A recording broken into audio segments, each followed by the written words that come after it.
Welcome back to Downtown with Teona Brown. This is our second episode, and I'm joined today by Megan. Is it Gear? Gear, yes. Gear. And so people may be familiar with Megan. She's definitely a familiar face around Marlborough, especially downtown. When I first met Megan, I believe she was still in high school, working at Dunks. Yes. Yep. Okay. Yes, So my that husband is Chris so and I funny. lived downtown, Yep. and we would go to that Dunks for our coffee. But then I don't know if it was while you were still in high school or after graduation. You have been at Jake's Coffee Shop downtown for quite a while. Since high school as well, yes. Oh, okay. So you were still in high Yep. school then? All right. And so that's been your full-time job now for 13 years. I was going to say over 10 Yep. years, I would think. That's awesome. Yeah. So you also went to school here in Marlborough. I did. And you graduated from Marlborough High School? Yes, class of 2011. Class of 2011, okay. And when you were in high school, were there any like clubs or sports that you belonged to? I didn't really involve myself in sports or anything like that a lot. Same. I kind of just, did my own thing, got through my classes, had fun, and Yep. yeah. Were there particular classes that you really enjoyed? For me, I was always in the business wing of the high school. I don't think you would have found me in any other part of high school. I'd say my best classes were probably math, and I loved French because my teacher, who I actually still see her coming into Jake's every once in a while. I loved her, and I just had like a very good relationship with her. So, And who was that teacher? Miss Roach. Okay, so Miss Roach, she was actually my Spanish teacher, I believe, in high school. So I can credit her for my language skills, wonderful. which I still use. It's been very useful.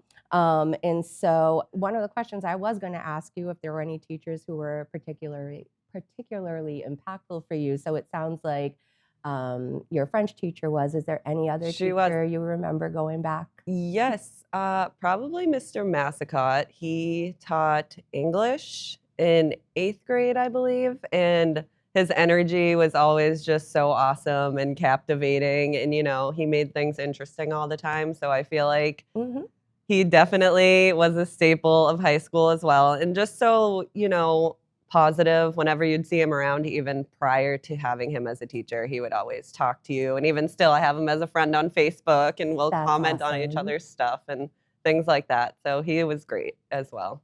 I'm glad that you're getting to talk about a couple of teachers because for me, I'm an early childhood teacher. And so most of my students will probably not remember me, if they're sitting in this chair.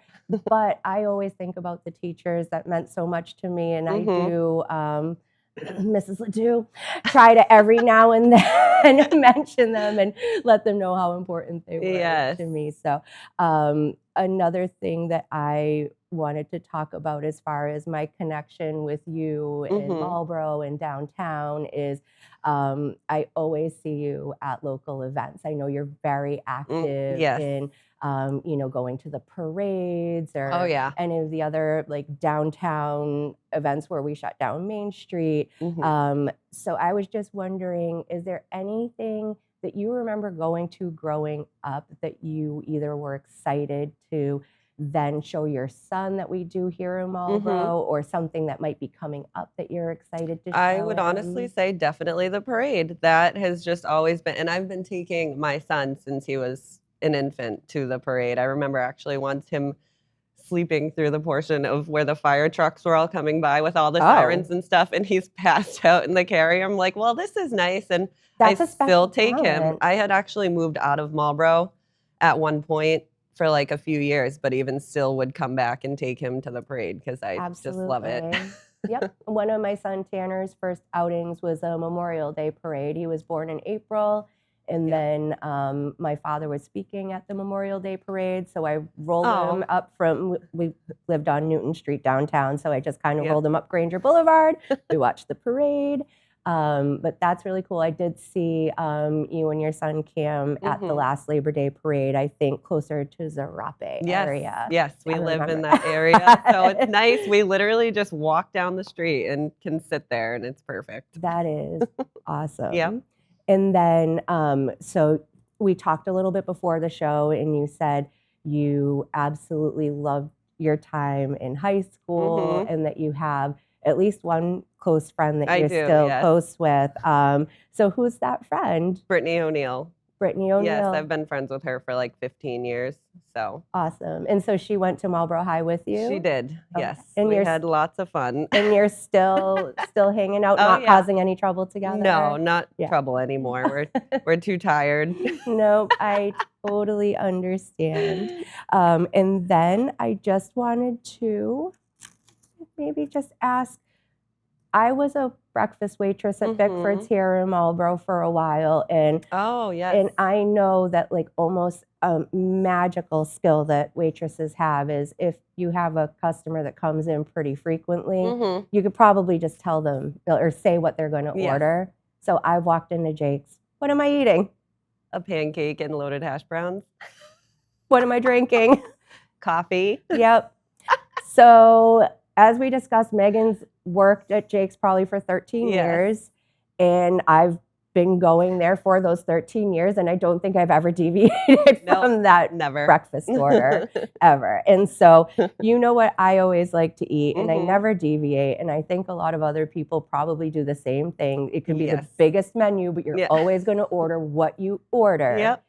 As someone who knows the Jake's menu so intimately, what do you wish more people would try? What's something on the menu that's just so amazing, but nobody ever orders it as much as you think they should? Seriously, I love everything from salty to sweet. So the pancakes with all the stuff on that are awesome. The waffles. Oh, the cheesecake one. The cheesecake, the cannoli. We have apple crisp. We literally have every kind of sweet waffle or pancake, whatever you want to do that you can think of. Yep. The Benedicts are awesome. See, I've never really been a Benedict person. Oh, I love them. But maybe I'll try one. Definitely. Go outside my comfort zone. I always try to push people to do things, you know? I was like, okay, we've gotten this sweet. And I'm always down for something sweet. Yeah. But this, like, once you start getting into the savory, that's where you might lose me a little bit. Yeah. But you guys have awesome lunches. We do, yes. Everything. The lunch, salads, sandwiches, everything. Yes. So good. So definitely hats off to Lucas and the whole crew down there. You guys are amazing. Before we wrap it up, is there anybody you'd like to give a hello to or a shout out to that we didn't cover? Maybe my lovely son, Cam, who's sitting to the right of me that was too shy to come on. He was like, I wish you wouldn't do this, Mom. I'm like, as if he doesn't talk constantly all the time. But, you know, I love you, buddy. That's all right. When I was his age, I never would have done anything like this. No. So I get it. But, you know, he could be on the other side of this. I love this. I think it's great, you know, just pulling in parts of the city. It's really enjoyable. And I really feel like, especially for someone like you, you're someone that people probably run into all the time, or they know you from Jake's or just seeing you around I can't go to the grocery town. store without seeing at least 3 people. My sisters actually hate it. Sorry, Christian, but my sister Brittany calls me the mayor of Marlborough because she's literally like, I hate going out in public with you. I'm like, sorry. Something tells me Mayor Christian would gladly share the honor with you. I think so, too. So, I mean, you do make his chocolate melt. I do. So thank you so much for coming on the show. It was great to get to know one of our most familiar people in Marlborough a little bit better. And I hope everyone enjoyed that as well. And I hope you tune into the next episode. Thank you. Thank you.